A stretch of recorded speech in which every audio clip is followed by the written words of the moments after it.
Hey guys, in this video I will show how to fix your Windows 11 taskbar not showing up.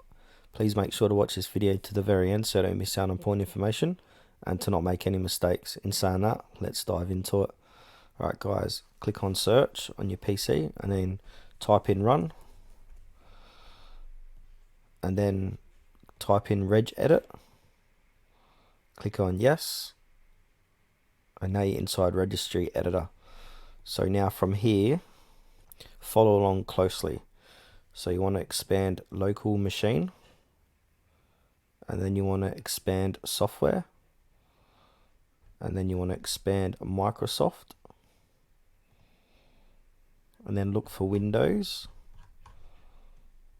be near the bottom, expand Windows, expand current version and then look for shell,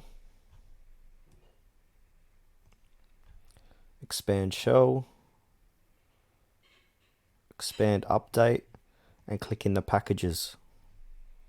And then inside here you want to right click on new, click on dword 32-bit value and then rename this to undocking disabled like so.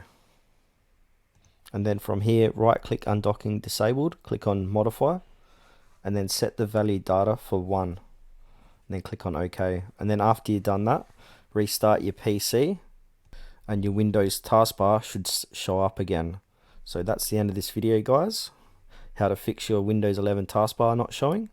Thanks for watching this video to the very end. Please consider to like this tutorial and subscribe to our channel if you found it helpful.